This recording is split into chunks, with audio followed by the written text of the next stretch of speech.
welcome to the segment. We're here with the mighty Darren Lynch, who's just been out delivering pasta, believe it or not.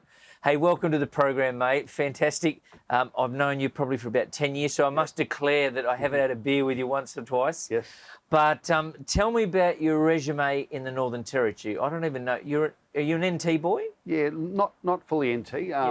Been here for about 25 years now, Chris. I think that qualifies you. Yeah, so came over to Alice Springs when I was a younger lad to work take over with a couple of business partners in a backpacker hostel called Malenka Lodge. Yep. And long-term Territorians will remember that business. Yep.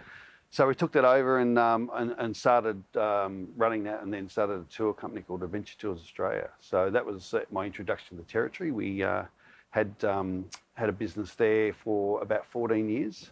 And then I sort of started to do a few other things while there. We took over a bit of other accommodation in Alice Springs at Glen Helen Resort, which people may know. Larapinta Lodge, and then sold those off over time. So then we, with our tour business, which ended up quite a large business at the end, after 14 years, we sold that to a public company. So lucky enough that at the time they were quite keen to get into the adventure market, and the business at that point was about, I think the last year we turned over about $50 million for the year, and had about 350, 400 staff. So it was a pretty big operation. So we're lucky enough in 2009 to sell that, which sort of gave me an opportunity to get out of Alice Springs. I'd been there for 14 years and thought, let's come to Darwin and see what opportunity. Why Darwin? Look, pretty connected, Alice Springs and Darwin. Yep. We had operations up here. I'd spent a lot of time in Darwin, built some really solid relationships, and just thought getting out of the desert. I loved Alice Springs and all that was there, but geez, get a bit of water into me was a good idea. So decided, look, there's an opportunity the waterfront actually was just starting, and there was a space there to do a tavern. So that was the reason. That was the main reason for coming. I'd sold off all my stuff in Alice and decided get in the car and come on up. So obviously, when you got to Darwin, what did you sort of jump into there?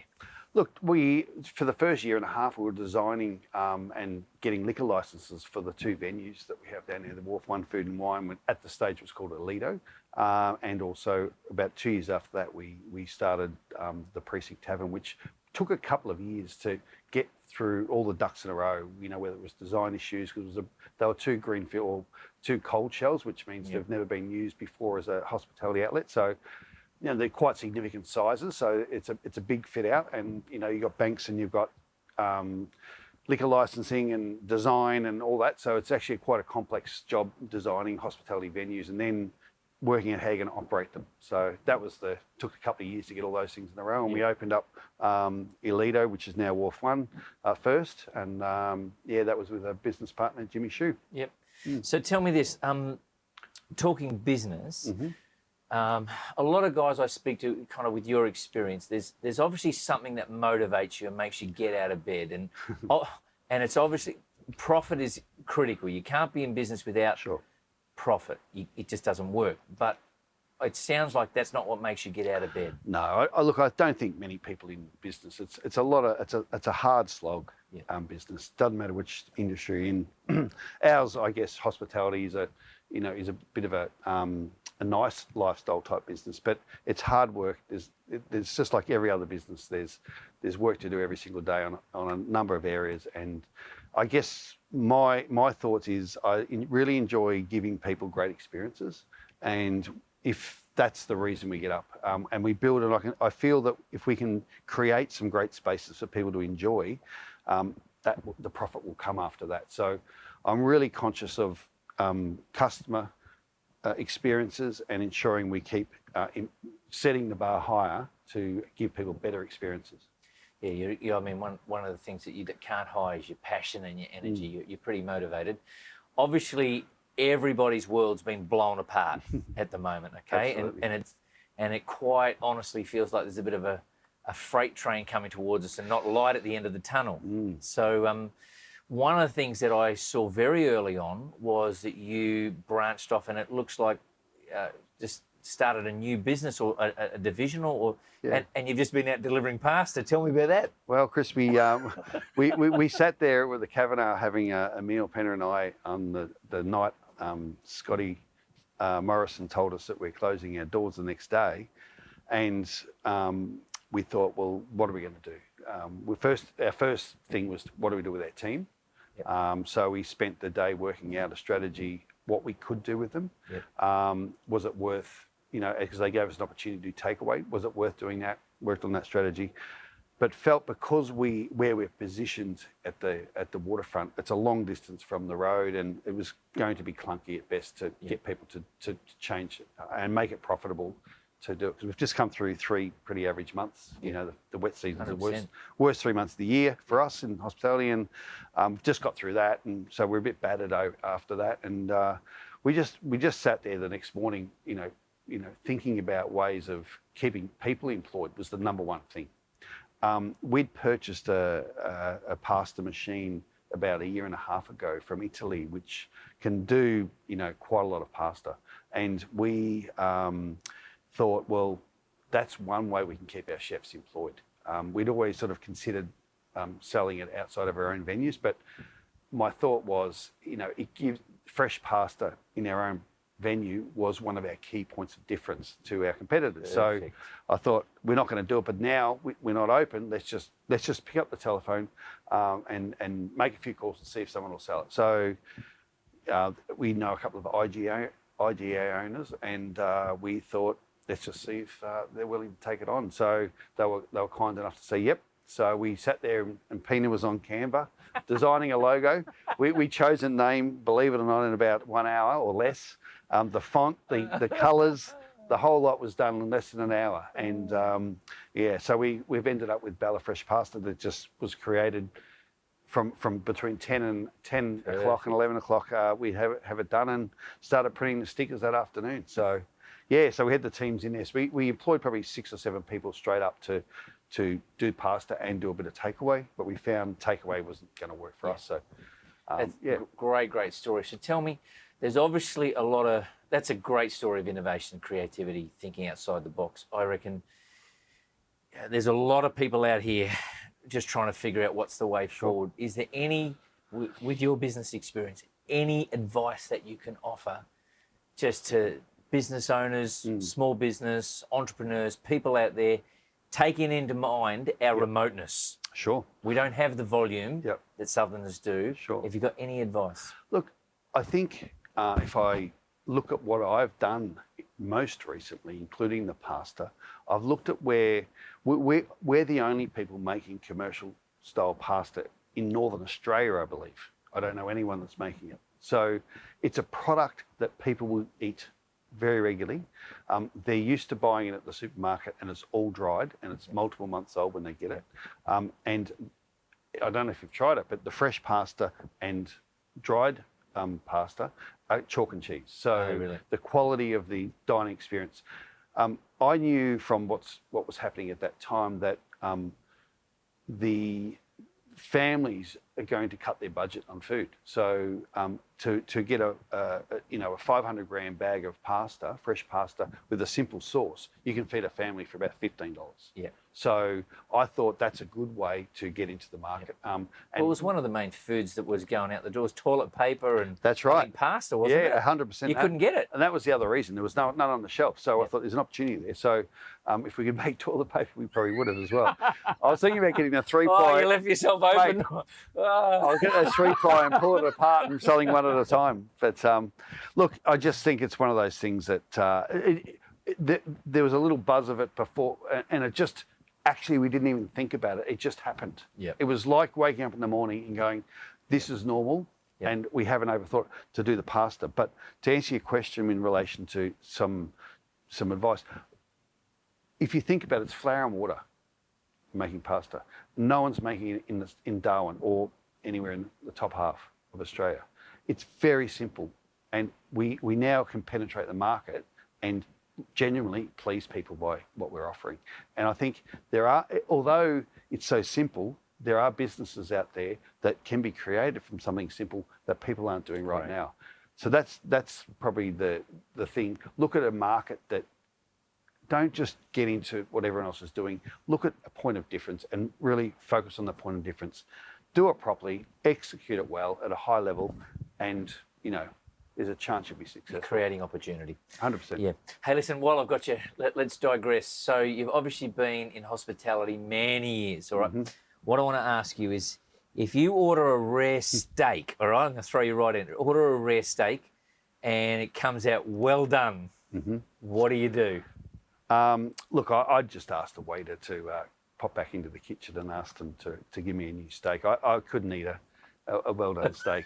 It's just not possible. So I'd say I'd use it for the staff meal. I'd send it back. My dad or mum would have been mortified. You can't send it back.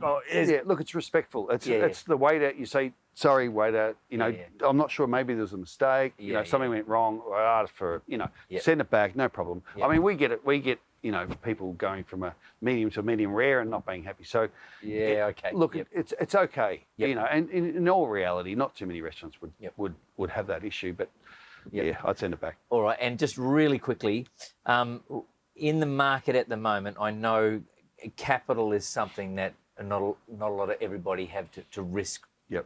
The interesting thing about the Northern Territory is it always seems to bounce back. Now, for the first time in a long time, we're all kind of struggling to see that bounce. Sure. I know of a lot of business colleagues that for the first time ever are considering business partnerships. Yep. It's something that you've actually had a lot of success with and are still in some very, very good and healthy partnerships. I mean, most marriages fail. I think you've been in business partnerships longer than most marriages. Correct. Have you got any advice to people, and it's not something that's talked about a lot. Sure. Have you got any advice to guys out there that might be in a situation where they're considering a business partnership? Look, it's pretty tough. And I've had multiple, as you mentioned, business partners at very varying levels. You need to have trust and confidence in each other. You need to choose people with a competency that you don't have and allow them to do their job in their role. Yep. Get good shareholders agreements, get good structures, work out who's responsible for what, and have an exit strategy in those shareholder agreements is really, really critical. If it doesn't quite go well, then how do we get it out without giving all the money to the lawyers? Have a plan of attack there. In terms of how you communicate on a daily level, and you've got to work out that because people have different levels of communication. But I've always found, try and pick up the phone if they ring. Quickly text them back if you have to. Communicate efficiently as possible, and ensure that your communication's there at all levels. Trust. And when you have a conflict, which from time to time that does occur, it's trying to keep the ego out of the room. And I think, if one ego's in a room, it can't go anywhere if it doesn't have a second one. Yep. So it's not easy sometimes. Just take deep breath, have a strategy to have a little cooling down process. Yep. Draft your email, but don't send it. Wait, go to sleep, check it in the morning. Yep. That sort of stuff. Just really have some controls within your own self because it's not going to be perfect. Yep. No, good. And I guess one of the things that obviously for the hospitality and events worlds that I'm in, yourself in, we're about to go into our, once JobKeeper finishes, we're all about to go into our wet season. Yes. So what I think I've just picked up on the side from you is yes, there isn't any light at the tunnel yet, but it's critical to really sit down and strategize. Do what you and Pina did. Sure. Sit around the table. Yep. Get your vision, get your purpose. Yep. And it sounds like that's a big motivator for you. Yeah, look, and I think I've done it so often, it's quite normalised to do that. So that's why I felt it was quite an easy transition to do it for that particular business. But for people now, they really have no choice, particularly in our retail and hospitality arenas and industries. They're never going to be like they were, that I can ever see. So if you don't change your model immediately and you've got a couple of months while you're getting a little bit of cash from the government, if you're not changing your model immediately and come up with different strategies, there'll be, I believe, somewhere between 25 and 50% of the hospitality won't be there by Christmas. Honestly, I can't see how it can be because it was struggling before. Unless you change your model and you adapt and you somehow get yourself profitable. And we don't even know how we're going to do that yet. Yeah. We're just doing the fundamentals and then we're just going to look forward a month plan, look backwards at results. Just keep looking forwards and backwards quite tight. Yep. And with a bit of luck, you can get your profitability to somewhere near break even or just above. And then there'll be a bit of carnage.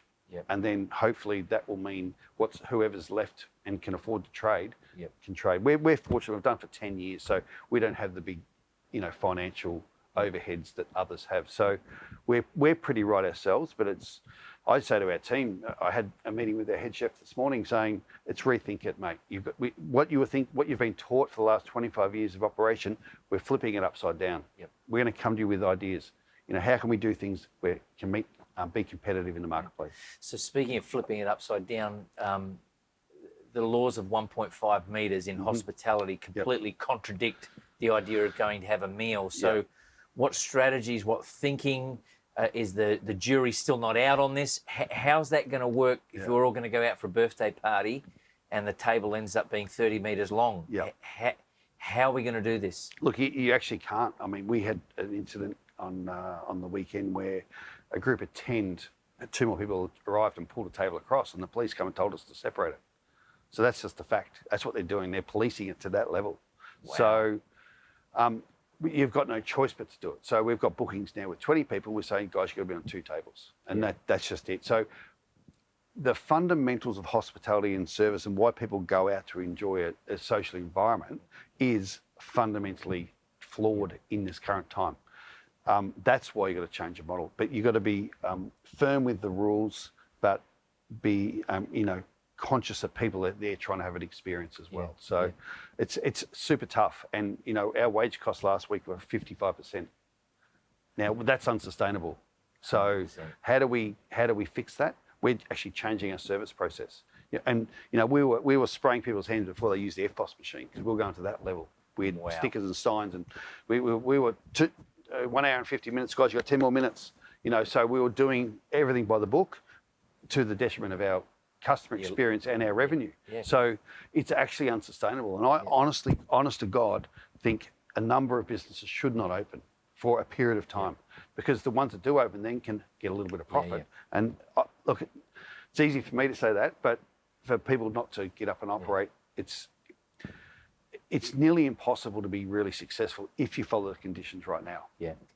So, and last thing I want to ask you, mate, is what, I'm pretty biased. I think the Northern Territory is probably the best backdrop on planet Earth. I grew up here, went away for many years, but I've come back and, look, I think we've put probably about 60 hours on the boat engine in the last sort of 3 months. We've been very, very lucky in all of this. Sure. But what is it for you about the Territory that you just... Obviously, you're not going anywhere. You've got your investments, home. Yep. Not going anywhere. No, there's no plans to go anywhere. I think we've built up some significant businesses here. It is a fantastic place to live. The people are great. There's opportunities aplenty, and I think Darwin's had a wobbly period for the last couple of years, which is actually good because it sort of seasons us a bit for bad times. So it's not like we're coming off a high and then we're down in doldrums. We're actually been wobbly for a while as a community. So actually that's a blessing. Secondly, it's the most awesome weather in the country right now. Probably some of the best in the world. It's going to be for another couple of months. So how good is that? It rained this morning. I know, how good was that? Absolutely. So, look, I'm as equally as passionate of the place as you. I've got no reason to go anywhere. I love travelling and love going on holidays, but definitely come back. We've got, a couple of pretty, significant operations here that need a bit of love and attention on a regular basis, even when they're going well. And even when it's full. And you're not talking about the bride. No. Okay, good. Hey, listen, mate, thanks for the insight. Incredibly valuable. And you've had a long, very, very rich, and obviously you're very well trusted in the business community. So thanks for the words of wisdom. Oh, mate, you're very, very welcome. Thanks, Chief. I think we have to do this these days, don't we? Thanks, That was mate. awesome. Thank you.